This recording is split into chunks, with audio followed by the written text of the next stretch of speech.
Buenas, vamos a seguir con la segunda parte que me dice que calculemos el rotacional del campo de velocidades, que ya lo hemos calculado antes y hemos visto que el rotacional del campo de velocidades hemos visto en el anterior vídeo que era igual a menos k. Y vamos a ver ahora aplicar el teorema de Stokes a la superficie S delimitada por esa trayectoria. Entonces, ¿qué me dice el teorema de Stokes? El teorema de Stokes me dice que la circulación de un campo a lo largo de una trayectoria particular es esta ABCDA del campo de velocidades V. A ver. Campo de velocidades de V diferencial de R es igual, vamos a escribirlo, V diferencial de R, que ya lo hemos visto. V escalar diferencial de R hemos visto que salía 3, pues esto tiene que ser igual a la integral de superficie. Esta integral es una línea cerrada y esta integral de superficie es la superficie cerrada delimitada por la trayectoria ABCDA, ¿vale?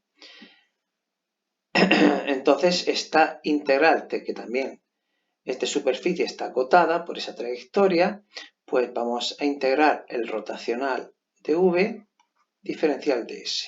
Esto es lo que dice escalar diferencial de superficie. Esto es lo que me dice el teorema de Stokes, que la circulación a lo largo de una trayectoria cerrada, la que tú quieras, en este caso la que me pide el ejercicio, el campo vectorial escalar diferencial de R es igual a la integral de la superficie delimitada por esa trayectoria del rotacional diferencial de S. Entonces lo que vamos a comprobar es que este término es igual a este término. Entonces voy a hacer la integral de superficie del rotacional de V escalar diferencial de R. El rotacional de V que me salía menos K, entonces integro la superficie de menos K escalar diferencial de superficie. ¿Vale? ¿Qué es un diferencial de superficie en la trayectoria A, B, C, D? Pues un diferencial de superficie, como estamos utilizando coordenadas rectangulares, pues será un diferencial de un pequeño rectángulo, ¿vale?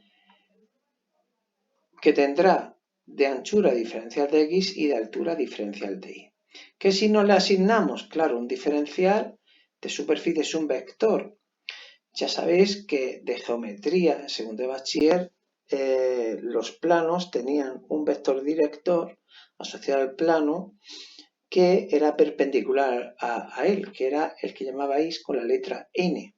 ¿Vale? Pues el diferencial de superficie también lo tendrá, teniendo dos posibilidades, la X, K o menos K. ¿Por qué? Porque si el sistema de referencia, tal como está pintado el dibujo, es así, X, Y, K tiene que ser de tal manera que ya os dije que para representar K siempre multipliquéis vectorialmente Y sobre J y por las reglas sacacorchos Y vectorial J es K. Si lleváis Y sobre J desatornilláis y K va hacia vosotros, ¿vale?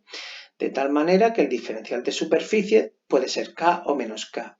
Nosotros vamos a coger el mismo sentido que la circulación del campo por asignarle un sentido al diferencial de superficie, de tal manera que este diferencial de superficie, si vamos en la dirección del campo, ¿vale?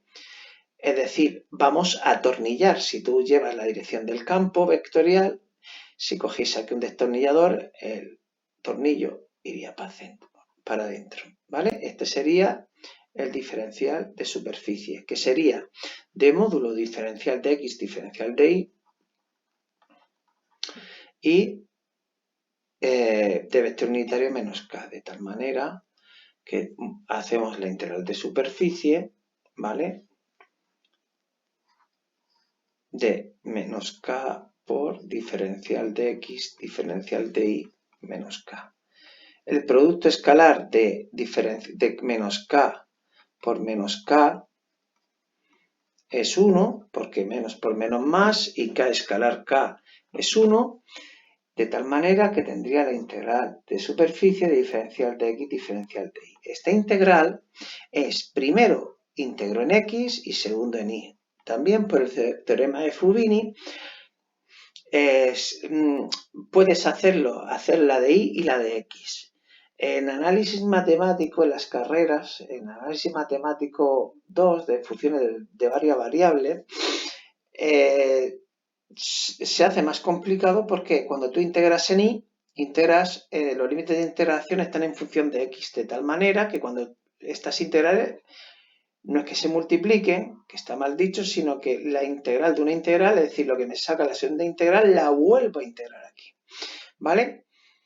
Y lo que me saca esta integral ya es la primitiva. Entonces, lo bueno que tenemos aquí es que como las integrales en y integro desde el 2 hasta el 5, al ser constantes podré sacarlas de la integral, es decir, que esta integral primera que me sale aquí en y, esta segunda va de 2 a 3, pues hace esta integral, que es la integral de diferencial de y, que es y, entre 2 y 5 me sale un 3, este 3 lo introduzco aquí, pero al ser constante puedo sacarlo fuera de la integral. Os digo que cuando tú integras en y, lo que estás haciendo es que estos diferenciales de y me los integro en la coordenada y, de tal manera que me quedan una cosa así. Es decir, tú primero integras una coordenada quedándote aquí un diferencial como un pequeño rectangulito, y ahora, es decir, he barrido primero en el eje y ahora toda esta franja lo abarro en el eje X, completando, como si fuese una especie de pintor, primero en el eje Y, tengo un rectángulo y luego todo esto, todo este diferencial de superficie lo integro, lo barro y ya acoto prácticamente todo el área. Entonces, primero en Y me sale 3, puedo sacarla fuera de la integral y ahora me quedaría 3 por la integral de diferencial de x2 a x5, a x3, que me queda pues 3x de 2 a 3, que me queda 3. De tal manera que la integral me queda 3. Al igual que me salía la circulación del campo. Esto es lo que yo quería resaltar. La circulación me salía 3 y la integral de superficie del rotacional también me sale 3.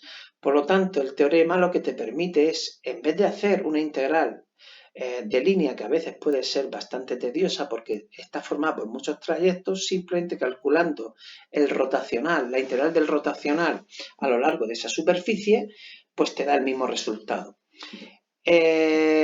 También te decía este ejercicio que podías tú afirmar con esto, que entre otras cosas que el teorema es correcto, que te permite hacer integrales de línea a veces complicadas, más bien porque suelen ser muchas trayectorias, muchos trayectos, como una sola integral de superficie. Y luego te decía, si respecto a un sistema de referencia inercial, el avión rotaría, como podéis ver, este campo de velocidades depende de la coordenada x. En esta parte del avión está sometido a menos xj y aquí es más grande, como podéis ver en colores, de tal manera que hay un rotor, ¿vale?, en dirección menos k, ¿vale?, que hará que el avión rote, ¿vale?, en este sentido, en sentido horario, ¿vale? Espero que os haya gustado. Aparte, complementa un ejercicio muy interesante donde en la teoría de campos la aplicamos en todos estos apartados y, como siempre, mucho ánimo con el estudio.